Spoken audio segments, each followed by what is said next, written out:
Go to badboymembership.com. You'll go from not getting what you want when it comes to you dealing with women to actually getting what you want, to being the guy women want to be with, women want to date, women want to have sex with. All you need to do is go to badboymembership.com. That's unfortunate. I caught the short end of that. Right. I have. I went to his funeral, and the only photo of me and him together that was taken by my brother Joe Conzo was in his, the family. And there was a photo of me and him, and my face was blurred out of it. Damn. Now, first of all, it's my photo. Right. It's me, my dad took that photo. It's the only photo of me and him. You know what I mean? You didn't have permission to use it, but you're going to put it in his obituary and learn my face out of it. Yeah, why do that? That's what crazy. What kind of bullshit is that? So, like I said, I always caught the wrong end of that shit. I caught the short end of that stick. And they mad. Yeah. Right. What's your thoughts? I don't know if you've seen what's going on with Afrika Bambaataa, but you guys, were some of the pioneers in hip hop. And just recently, he's being sued, but, it's been rumors for years that, he pretty much ravaged the Bronx River projects, messing with little kids. What's your thoughts on that and currently him being sued for that? I really don't have a lot of thoughts about it.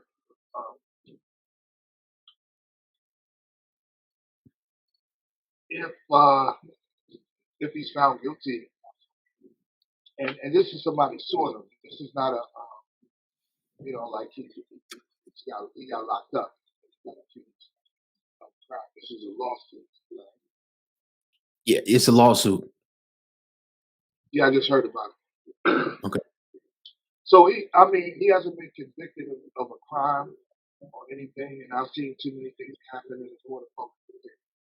I don't know enough about it, and so I don't know enough to comment. If it's true, it's fucked up. Now, over the years, did you ever hear any rumors? A lot of people said they heard rumors, one that he may be homosexual, but one that he messed with kids. Did you ever hear anything over the years that seemed strange that you would to share with the people? No. I mean, speculation, because you might not have seen a man with a girlfriend or something. You know what I mean? But to us, he was like a community dude. He was like, I know. I never heard talk like that before. To have you on here, so given this the complexion of where we at right now in the world, let's start there. How you feeling? I'm good. I mean, coming off the pandemic, things starting to open up a little bit. Things are looking great. During the downtime, we had a lot of time to reflect.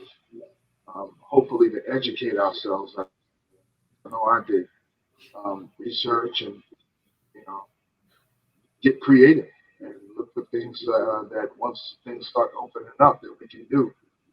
And I did a lot of that. And once things started opening up, then, those seeds that I planted are starting to come to fruition. So I'm excited about it. I'm feeling good physically and mentally. Good. Great. Definitely want to say we appreciate your contribution, to hip hop in the world. So let's talk about, let's go all the way back, to the beginning, if you will. What was your first contact with hip hop? I heard you telling a story about, you first seeing graffiti. So take us all the way back to when you was a kid and, hip hop birthing and how you got first in contact with hip hop.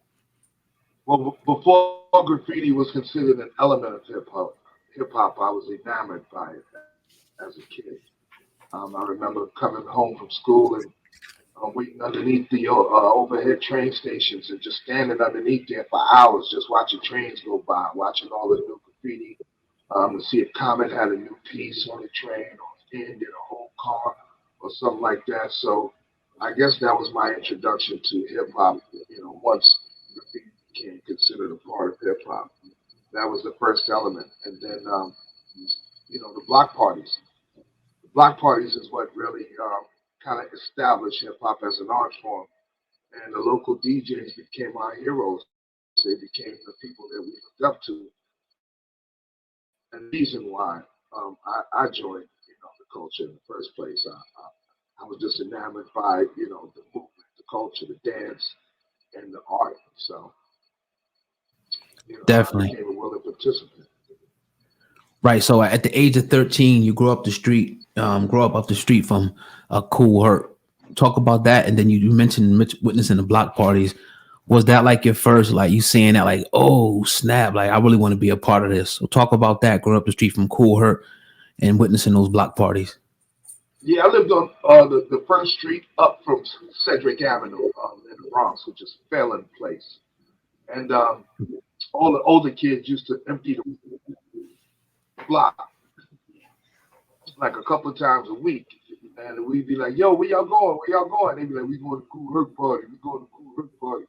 And we were too young to go to Kool Herc party, so we would hear tales about it and see them coming and going. But eventually, once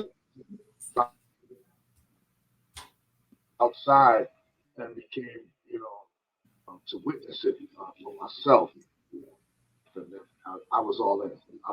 Once I saw the DJ actually set up equipment and play, and the crowd come, and the b-boys come and dance, and it was amazing. So yeah, I was all in. How many young people at that time who later on became legends were influenced and inspired by those Kool Herc parties? I think I'd say at least half of the first school of hip hop was inspired by Kool Herc. If you talk to all the people, the early pioneers of hip hop, from myself to Grandmaster Fly, Afrika Bambaataa, and Melly Mel, and most of the MC, all of us were inspired by Kool Herc and wanted and aspired to be have that mythical kind of stature in a neighborhood like Kool Herc did. So whether you're a DJ, MC, B-boy, or whatever, you know, you're inspired to have Kool Herc status in our neighborhood. Right. So take us back to about 13. So, all right, you see the block parties, you know what I mean? You see what's going on. You loving it. Now, correct me if I'm wrong. You start off, you know, dancing before you actually go to the turntables. Is that correct? Yeah.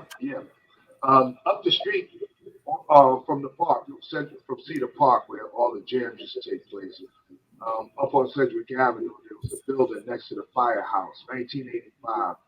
And it was either 19 or 1685. I think it was 1685. And that's the building that all the guys from that neighborhood kind of came from. And they had there was a group of them called the Casanova Crew. And they were B-boys. And the novelty about it was all of them was named Casanova. Casanova this, or Casanova that, or Casanova this, or Casanova that. And I was like, that shit is cool as hell. That's cool as hell. And I always considered myself a Casanova anyway, even as a youngster. So I'm like, I adopted the name Casanova Fly. And I started dancing at parties, and eventually started my own little Casanova crew. I had to give the name up eventually, though, because when I became a DJ with that Casanova name, Grandmaster Flash had a security crew called the Casanovas, and they weren't B-boys. It was security. They were thugs, ex-gang members, and that kind of shit. And just to avoid confusion, I shortened my name to Caz. But my original name, Casanova Fly, came from those original B-boys, the Casanova Crew from Cedric Avenue. You know, the dope thing that a lot of people don't know about hip hop, unless you really do your research or watch documentaries and stuff, is a lot of it early on had no lyrics to it. It was a lot of dancing, a lot of beat breaking, a lot of changing of sounds and things like that. And it was different kinds of hip hop going on outside of it, like your Frankie Crockers and your Pygmy Markham, excuse me, and things like that throughout time and throughout history. I want to know some of your influences in wanting to rhyme. because you were influenced by hip hop on the music aspect, but what made you want to incorporate the lyrics into it and be the poet that you are? Well, early on in hip hop, it was all about the DJ. The DJ was hip hop, and you had to have a microphone when you played to make announcements. It wasn't an art form at first. It was just, little phrases and, little sayings and things like that. But the DJs who preceded the hip hop era, the club DJs, the disco DJs, and the radio DJs inspired the first conversations that we had in hip hop as far as rap is concerned. The call and response from DJ Hollywood and guys like that. Mm-hmm. The storytelling, the interaction with the crowd, when you're playing music, we all got that from the previous generation. Like I said, the DJ Hollywoods and the radio DJs. What changed it for our generation, how we changed it, is that it was more street orientated. It was more conversational. We weren't just talking. We were rapping in cadence with the music and with the beats, creating stories and narratives and different things like that. So that's what drew me in. Trying to expound on what was already there. So some of the first rhymes I ever heard were takeoffs or spin-offs from commercials, TV commercials, or cartoon themes or TV show themes.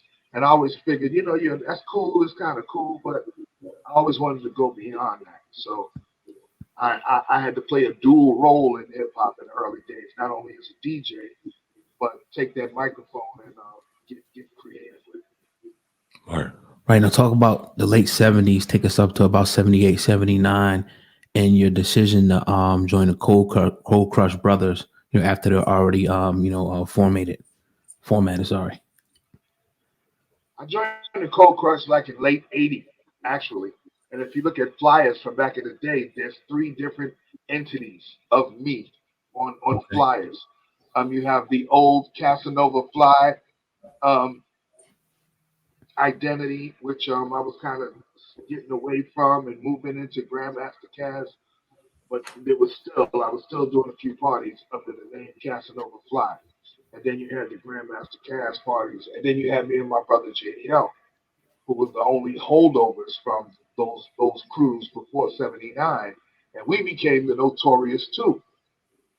So if you, like I said, if you look at flyers from that era, you see Grandmaster Caz flyers, you'll see Casanova Fly flyers, you'll see Notorious 2 flyers, and you may even see a Cold Crush flyer, all in the same year. Okay, because that's how many kind of reinventions I was going through until I finally landed with the Cold Crush Brothers. But that gave me the ability to not have to worry about DJ equipment, not worrying about the DJ aspect of the show, because Cold Crush Brothers already had a marquee DJ.